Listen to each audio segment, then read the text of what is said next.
नमस्कार,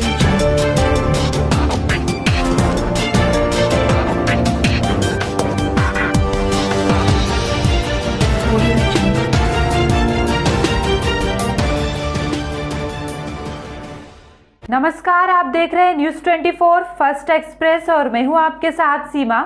बढ़ते हैं आज की खास खबरों की ओर। एक तरफ जहां शासन की मंशा के अनुरूप जिलाधिकारी मंगला प्रसाद सिंह ने सफाई कर्मियों को तय गाइडलाइन के अनुसार सफाई कार्यों में अनदेखी न किए जाने और स्वच्छता पर विशेष ध्यान देने की बात कही, वहीं 24 घंटे भी नहीं बीते कि नगरपालिका परिषद गाजीपुर के सफाई कर्मियों ने शुक्रवार को कार्य बहिष्कार कर अपनी मांगों के साथ चलकर परिसर में अधिशासी अधिकारी के आवास के बाहर प्रदर्शन शुरू कर दिया है। सफाई कर्मियों ने आज नगर में कहीं भी सुबह से न झाड़ू लगाया न कूड़ा उठाया। उनका आरोप है कि उन्हें 4 महीने से तनख्वाह नहीं मिली है, जिसमें वो भूखमरी की कगार पर हैं और सभी साथ ही उन्होंने बताया कि तनख्वाह के साथ ही बोनस भी नहीं मिलने से परेशान सफाई कर्मियों ने आज शुक्रवार को कार्य बहिष्कार कर जलकल में प्रदर्शन करने पर बाध्य हो गए हैं और अब नगर पालिका परिषद कचहरी कार्यालय पर सुबह कार्यालय पर खुलने के समय अधिशासी अधिकारी का घेराव करने सफाई कर्मी भी पहुंच रहे हैं। सफाई कर्मियों ने अधिशासी अधिकारी समेत नगर पालिका प्रशासन पर समय से वेतन नहीं दिए जाने के साथ 13 सूत्रीय मांगों का पत्रक देने की बात कही। सफाई कर्मी यूनियन के महामंत्री गजराज और अध्यक्ष नौशाद ने बताया कि 4 महीने से वेतन और साल भर से बोनस लंबित है, जिसमें भूखमरी के कगार पर पहुंच चुके हैं। सफाई कर्मी परेशान हैं। साथ ही उन्होंने बताया कि सफाई नगर के में काम आने वाले कई सामान खराब पड़े हैं, जिससे सफाई बाधित होगी और हम लोगों को बुरा कहते हैं। यहाँ विभाग के अधिकारी सुनते नहीं हैं। शासन साथ में बोनस आया है, वो भी विभागीय स्तर से लंबित है। हम लोगों ने अधिशासी अधिकारी को दोबारा पत्रक दिया है, लेकिन उस पर भी कोई सुनवाई नहीं है। इसलिए तक हार कर हम लोग आज शुक्रवार को कार्य बहिष्कार दिए हैं और जब तक हमारे कर्मचारियों का बकाया वेतन नहीं मिल जाएगा, सफाई कर्मी आंदोलन रहेंगे। और इस मामले में फिलहाल अधिशासी अधिकारी का कोई बयान सामने नहीं आया, जबकि अभी हाल में कार्य में लापरवाही पर जिलाधिकारी गाजीपुर ने अनुशासनात्मक कार्यवाही की है।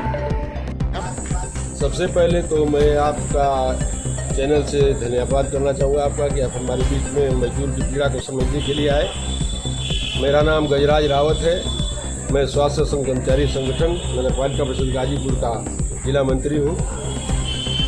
गजराज जी, क्या समस्या और किन समस्याओं को लोग आप लोगों ने कार्य बहिष्कार किया है? सफाई मजदूर सहित जो भी कर्मचारी नगरपालिका में कार्यरत हैं, इनकी समस्याओं से संबंधित 13 सूत्री मांग पत्र हमने माननीय शासी अधिकारी और नगरपालिका अध्यक्ष जी को समर्पित किया।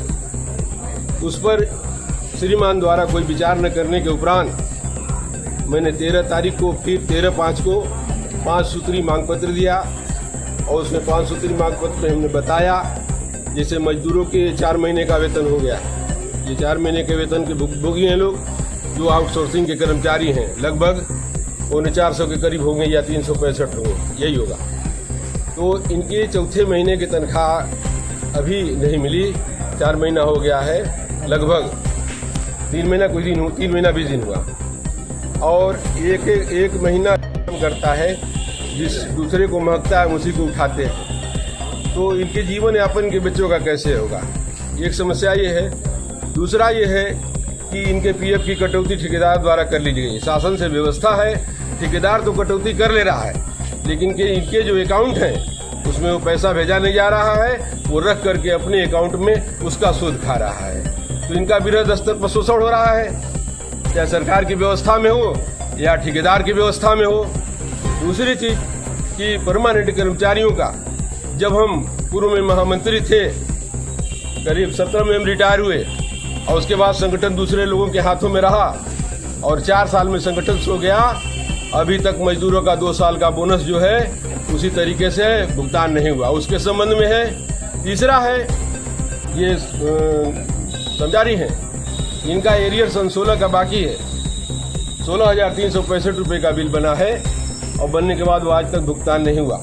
इसी तरीके की 5 सूत्री कार्यक्रम में हमने दिया था और कुछ है 11 जनवरी को हमने दिया था 13 सूत्री मांग पत्र और 13 मई को हमने ये 5 सूत्री कार्यक्रम दिया। आगे की क्या रणनीति है आप लोगों की?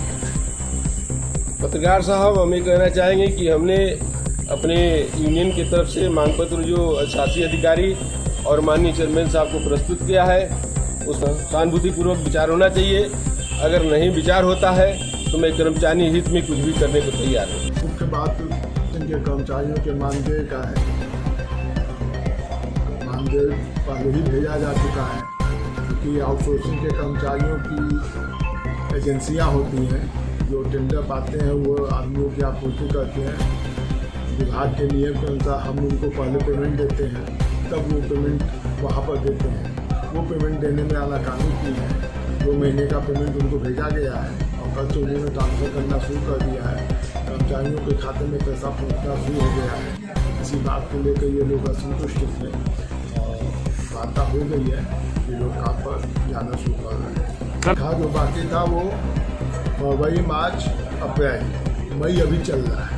तो मई का तनख्वाह जून में मिलता है, तो वास्तविक रूप से 3 महीने का तनख्वाह बाकी था, जिसमें 2 महीने का पैसा है। मार्च और फरवरी और मार्च का पैसा भेज दिया गया है। ठेकेदार जो है, संबंधित जो सेवा प्रदाता है, उसी को पहले पेमेंट देना होता है और जब वो बिल बना के हमको देता है तो हम उसको पेमेंट करते हैं। लेकिन उसने अपनी असमर्थता जताई। पढ़ाई के लिए फाइलों पर लिखा पढ़ी चल रही है। शासन का जो गाइडलाइन। मैं नौशाद आलम, स्वास्थ्य शासन कर्मचारी महासंघ का यूनियन अध्यक्ष। नौशाद जी, किन समस्याओं को लेकर आप लोगों ने कार्य बहिष्कार किया है? समस्या तो क्या कहना चाहेंगे? समस्या तो बहुत ज़्यादा है, लेकिन हमने फिलहाल 5 समस्या को लेके ये कार्य बहिष्कार की नोटिस दी थी, जो कल 1 हफ्ता पूरा हो गया। लेकिन अधिकारियों के न करने के बाद हमने जो है ये कार्य बहिष्कार की प्रक्रिया को पूरा किया, जिसमें निम्न है: आउटसोर्सिंग कर्मचारियों को 3 महीने का वेतन बाकी है, परमानेंट कर्मचारी को 1 महीना का वेतन बाकी है और बोनस जो 2 साल का हमारा बाकी है। इसमें हम कार्य करते हैं। आउटसोर्सिंग कर्मचारियों को जो वेतन से PF कटता, जो ठेकेदार द्वारा अभी तक 10 माह से नहीं जमा किया गया है, इसी के परिप्रेक्ष्य में हमने ये कार्य बहिष्कार आज किया है। क्या आगे की रणनीति रहेगी आप लोग? अगर सही से इन लोगों द्वारा कार्य नहीं किया जाता, हमारा जो समस्या है उसका समाधान नहीं किया जाता, तो आगे की कार्रवाई करने के लिए हम बात करेंगे। धन्यवाद। फिलहाल के लिए इतना ही। खबरों का सिलसिला लगातार जारी है। आप बने रहिए न्यूज़ 24 फर्स्ट एक्सप्रेस के साथ। नमस्कार।